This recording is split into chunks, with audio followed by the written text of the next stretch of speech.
Hey guys, how you doing? Steve Laugh here. Um, on this video here, I'm doing a little bathroom demolition. She's gonna be redoing the bathroom, and she wants to save the toilet because it's a decent toilet. She could reuse it. This lady I've worked for. I've actually worked in this house for a long time, and the people that bought the house, I used to work for them. In a different area. So the people that sold the house I work for, and the people that moved in, I used to work for them, and I'm gonna continue to work for them. And they're redoing the bathroom, but I get asked a lot on some of my old videos, some of my old toilet videos. I get asked a lot, why don't I seal the toilet to the floor with caulking when I'm done? Now, as a licensed plumber, I've been a plumber for over 30 years now. I bolt the toilet down, put a new wax down, you bolt the toilet down to the floor, and that's it. You don't seal the bottom of the toilet with latex caulking or silicone. It's just never done. I was never taught to do that. I think it's a stupid idea. And I get a lot of questions, and people get pissed at me because I don't seal it to the floor. They get actually mad at me. And I just kind of laugh and, try to comment back. I don't do that. I don't think it's right. And on this video, I'm going to show you why it's not right. And what can happen is if you're stupid enough to seal your toilet down to the floor, this is what can happen. And you're going to see, I went to pull the toilet off, and the tiles come right with the toilet, tiles and all.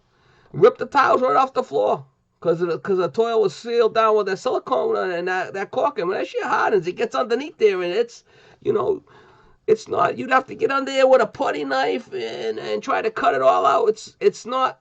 Toilets are designed to be removed so you can get to the pipe, so you can work on a toilet. Sometimes you have to, change wax, or sometimes you have to pull it out to get a snake down there. There's a lot of reasons you have to be able to remove a toilet, and that's what they're designed to do, to be able to be removed and reinstalled. Once you put a toilet down, it's not down there for life. You gotta remove it sometimes. You gotta work on it. It's just all part of the game.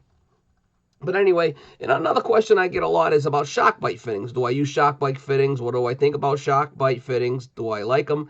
This is the only scenario I use shock bite fittings on, is if I got to cut a vanity out or cut a shower valve out and the stub's coming up in the wall, and I'm going to be back in a couple of days after they remove all the sheetrock to roughen a new valve, or I'll use the shock bite caps.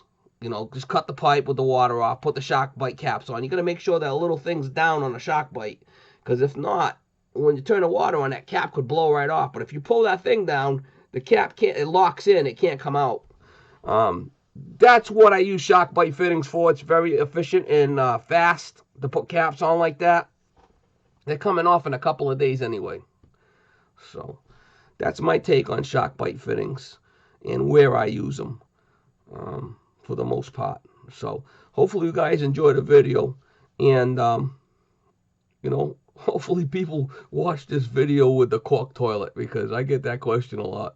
But anyway, it's just kind of a little demo, nothing special. I had to remove some cast iron baseboard heat from there, and I did a little cut the stuff out and just gave you a couple of shots here and there. And at the end, they had a TA7F all-round thermostat, and it had a light cover on there. They took the cover off the T87F, and they put this light cover on. It had a little battery operated light on the top. Thing was pretty cool. I've never seen one before, and I got a picture of that at the end.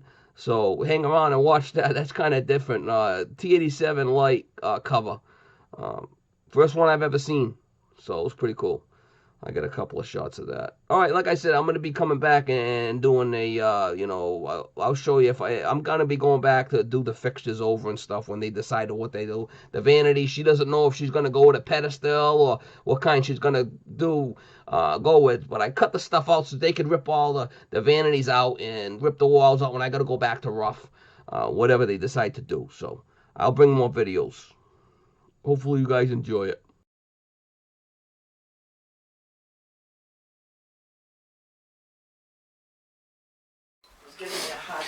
This is why I never.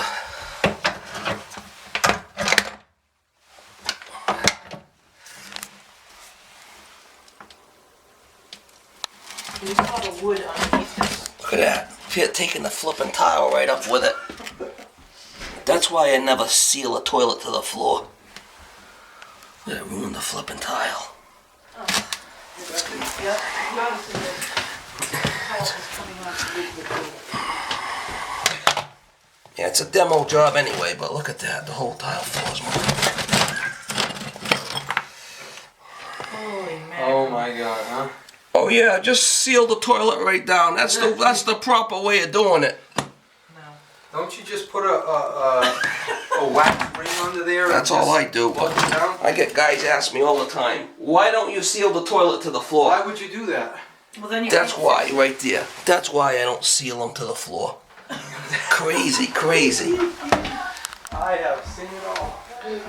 Look at that shit. How come you never seal the toilet to the floor?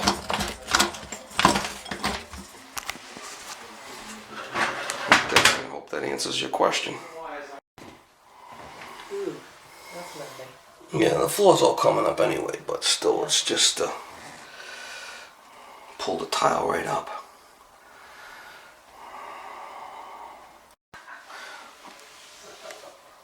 I got the toilet all. I changed I pulled that supply off and I put a nipple on there. They gotta redo all these walls anyway. This tub's coming out. A couple of shock bites on the water pipe. They haven't decided what they're gonna do with the vanity. I got a couple of shock bites here. He's gotta remove this vanity. That's the only time I use shock bite fittings, is temporary stuff like that. Gotta make sure that collar's down. But it won't pop off. The collar's gotta be down. When I come back, I'll retrieve these shock bite fittings. This is coming out too, this tub. The floor's coming out. I might have to redo that flange, I'm not sure yet. Then I'll show what they're gonna do about a vanity pedestal or something. So once they decide, I'll come back and do the rough in the wall for it.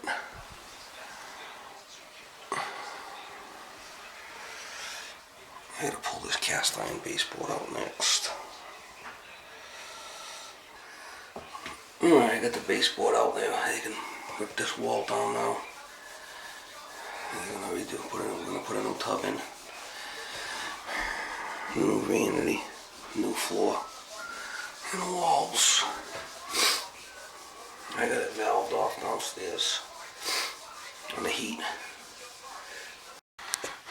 Down here I isolated the cast iron baseboard for that bathroom. Here's the tub. I gotta take this drain apart, but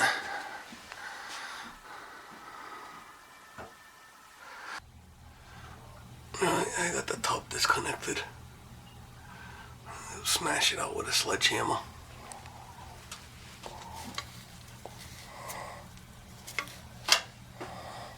The pipe didn't look so good, did it?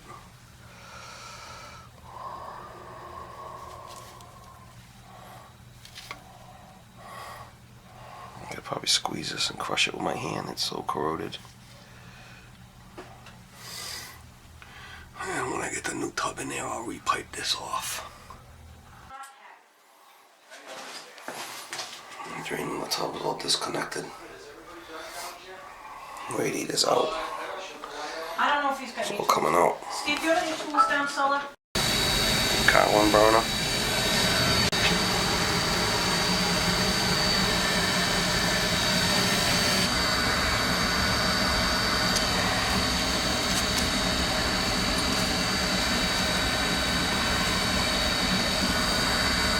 Been coming in for 14 years.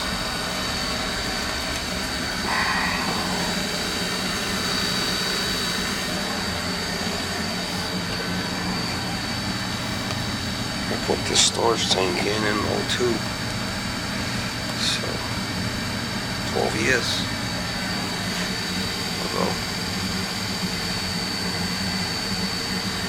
Whenever I put a tank in, I was there. Now, or do you want me to go later?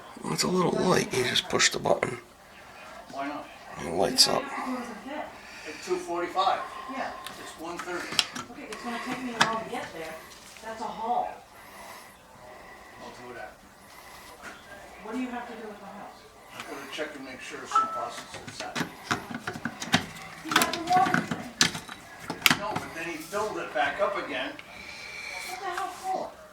Because he's gonna be there tomorrow. But he's not sure he did everything right. It's a light cover. So he's That is so cool. he actually asked you again to go over it down there? You know what, Fred, this is getting ridiculous. I bled all the radiators. Everything's bled.